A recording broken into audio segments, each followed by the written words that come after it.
Welcome to Fresh Waves. I'm your host, Bren Masson. Behind the board, we have the one and only Jason Rumball. Hey, Jay. Hey, Bren. How you doing? I'm great, thank you. It's a lovely day to be alive. It sure is. Absolutely. Yeah. Well, we have joining us in the studio Annie Hardock, and I know you from Toastmasters. Yes. And we have Susan Mason-Apps, who I've never met before. Hi, Susan. How are you? I'm well. Doesn't that make it a great day if you meet someone new and Absolutely. you get to have a chat and find out all about them and what they do and all the rest of this? Now, you, Susan, are an author, and you've written a book, Awakenings. I have. And the subtitle of the book is Stories of Growth, Healing, and Magical Transformations. And I was intriguing. Thank you.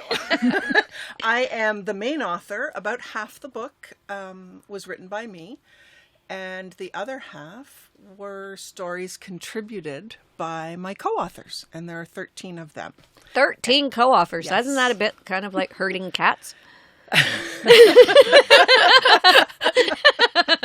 Well, most compilation or anthology books have up to 30 co-authors. So, this was really great.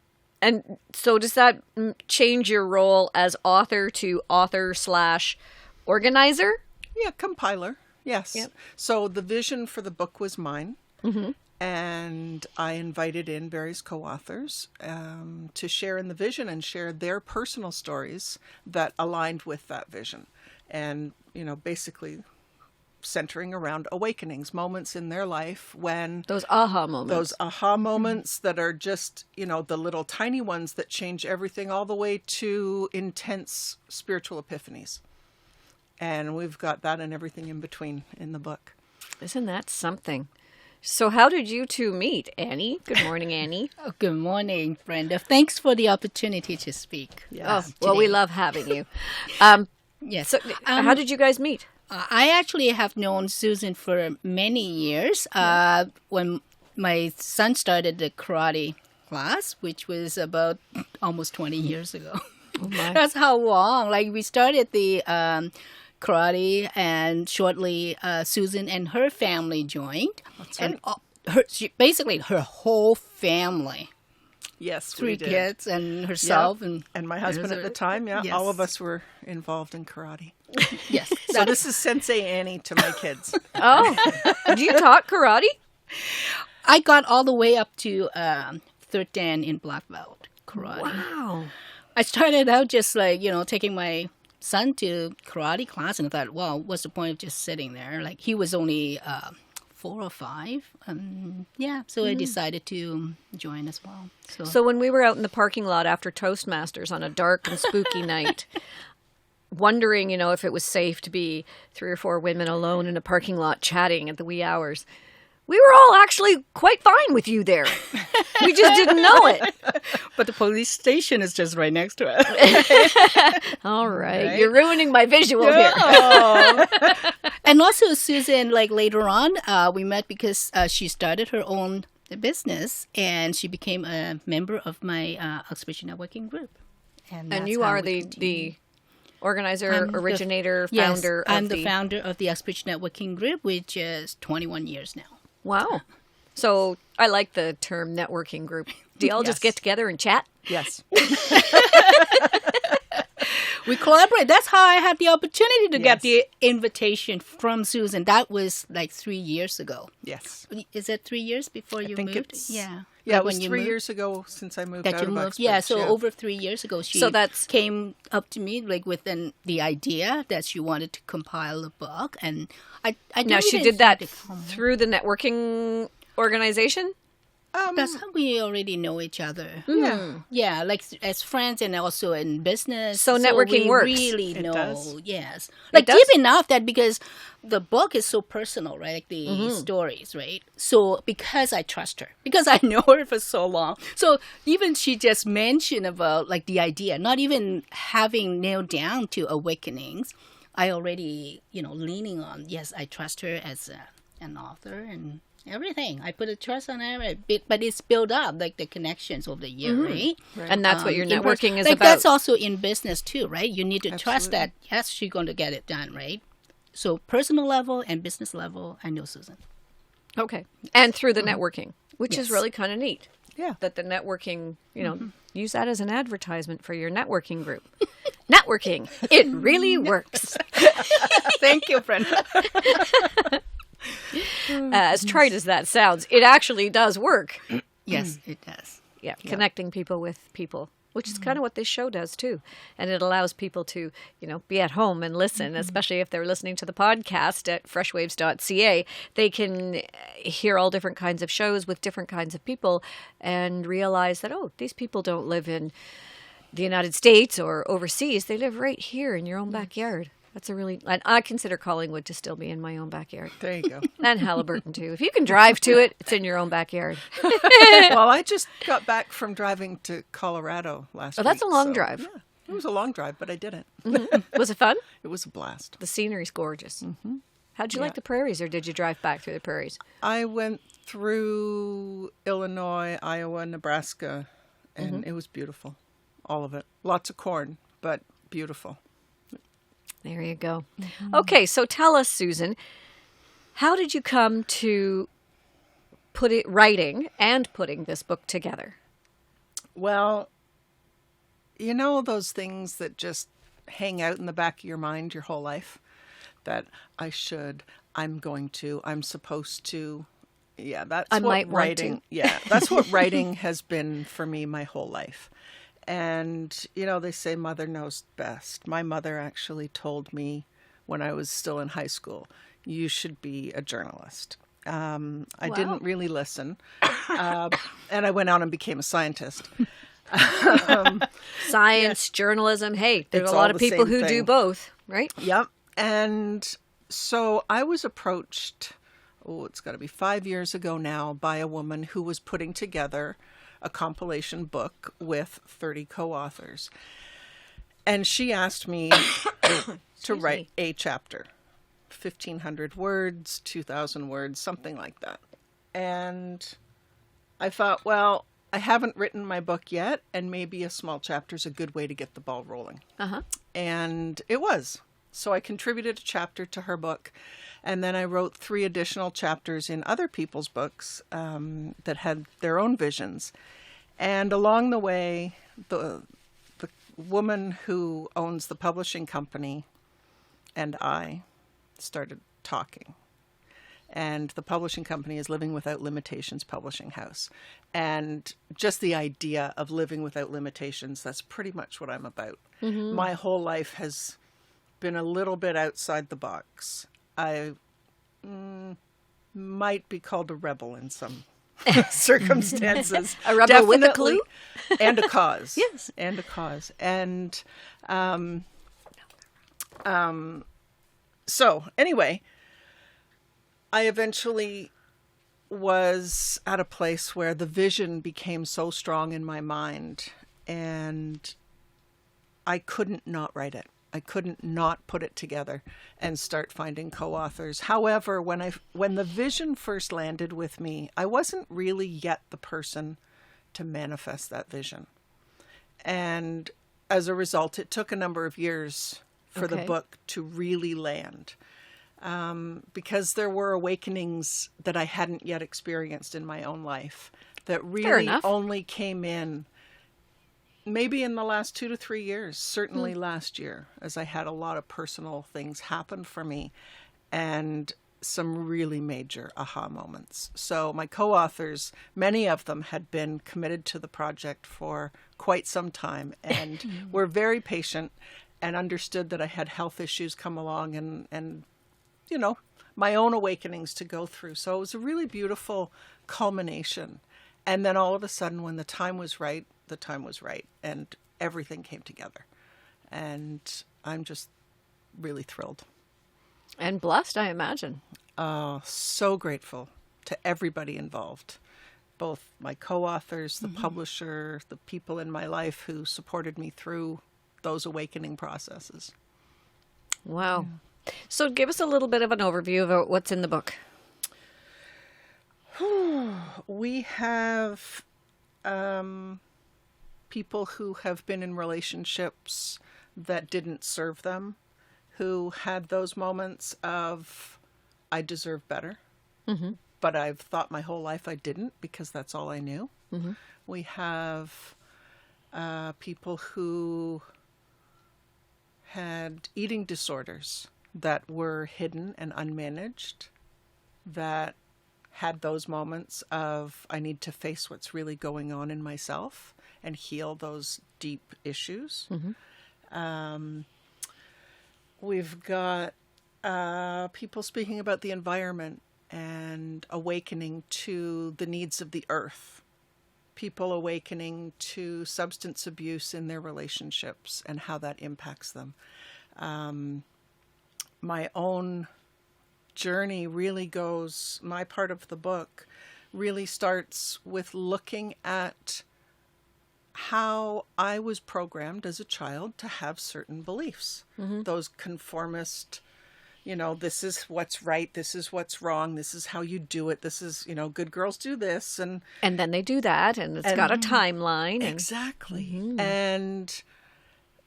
And I was also, through my childhood, having experiences that other people didn't seem to be having. You could call them psychic experiences or whatever. Awakenings. Awakenings. But I didn't know what they were. I didn't know what was going on. If I expressed them, people were like, what are you talking about? And you're weird. So I learned to subvert those things. Now, in the last 18 years, I've been working with clients as a healer, coach kind of person, mentor, I guess. And I started sharing pieces of my stories with clients. And what I learned was it didn't matter whether they were 80-year-old men or 7-year-old children or women who were leaving marriages or just having children and, having these changes in their lives and really stressful times. They would sit down in my chair and I would hear them and I would feel them. And I would find in my own sort of repertoire of life experience a story that connected.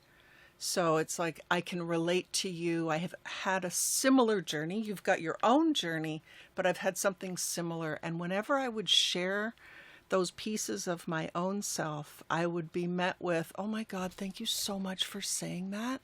Because now I feel like you're not sitting there judging me. And, that was every single time that has happened, it's a very powerful moment of really seeing somebody where they are and saying, I get you, I feel you, and it's okay.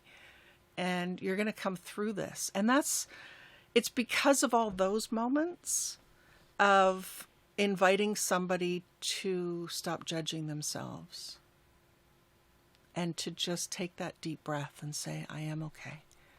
I'm not where I want to be yet, but I can be there. Right. And that's really what my vision for these stories coming together was about, so that people could see the authors in the book having experiences that somehow they can relate to, One of the chapters that I've written, which is definitely very personal, is about my journey as the parent of a transgender child. And of course that child approved the chapter. Yes. And we have a really wonderful relationship.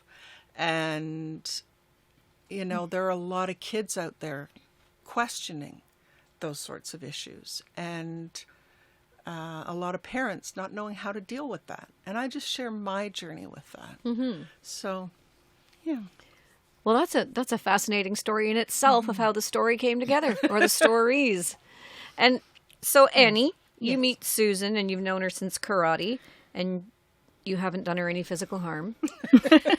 And she and her family join karate. And then years later, when you've got your networking organization up and running, and she's there having a nice chat and meeting all kinds of fun people, you say, well, I've got a poem I could submit. Is that how that works? Actually, I just remember Susan asked me about that. She has this idea of compiling a book, whether I'm interested in contributing. So I asked her what is the theme, because over the years between year 2000 and 2005, I had written a lot of poems and music. And I just thought, well, any one of those would be able to be a good chapter. But I need to know really exactly what the theme is. And when she got down to the pinpoint, it's about awakenings. And it was so easy for me. I know which poems that will fit exactly that. What is the name of your poem? Ripple. Nice.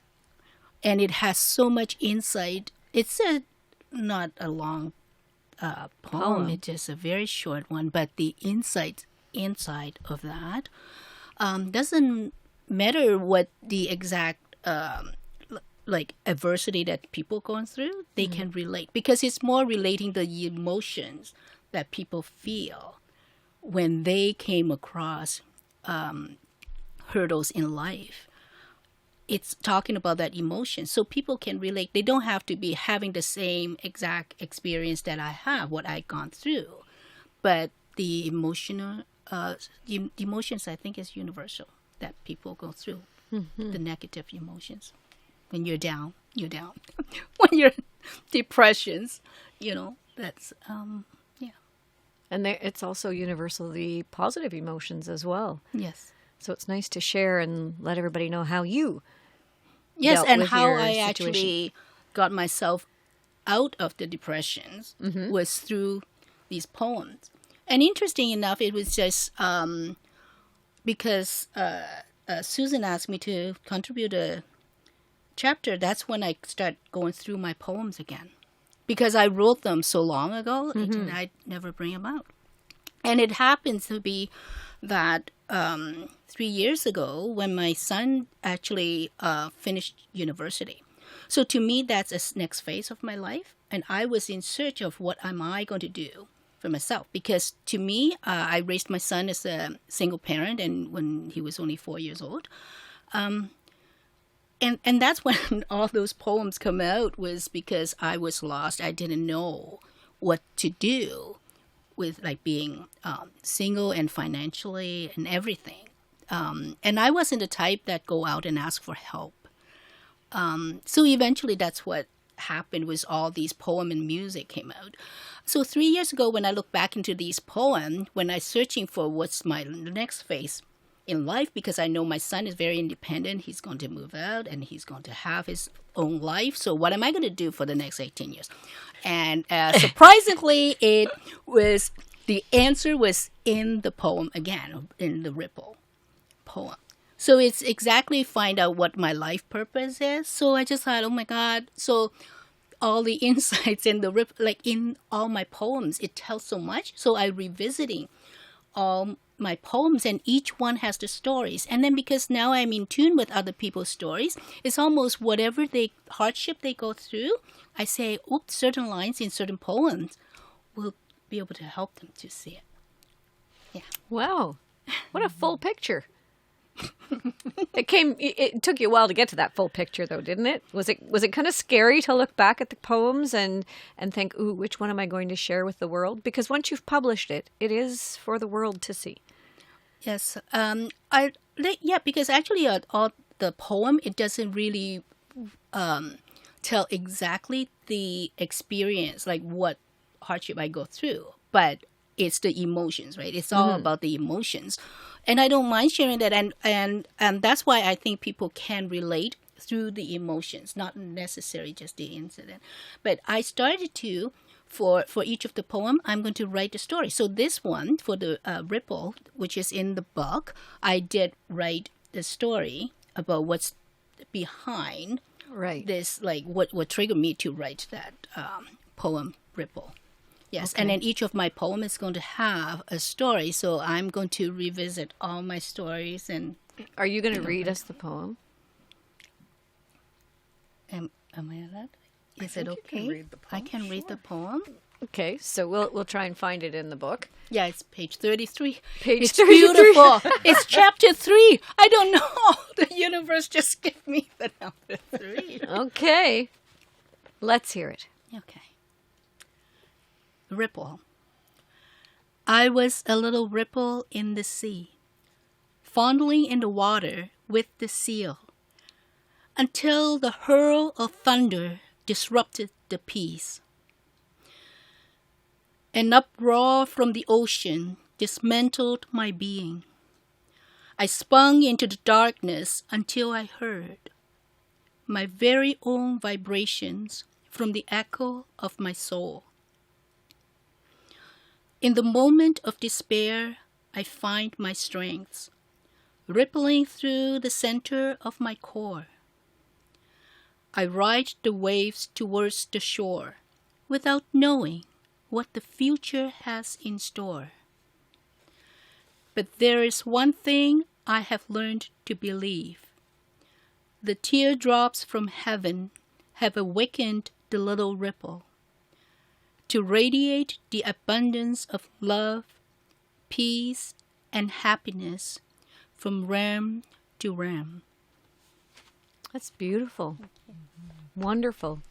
Well, we're going to take a break, and we're going to discuss that poem and the rest of the book when we get back. You're listening to Fresh Waves. I'm your host, Bren Masson. This morning we are talking with Annie Hardock, who you just heard her poem Ripple, and Susan Mason-Apps. We'll be right back, so stay tuned.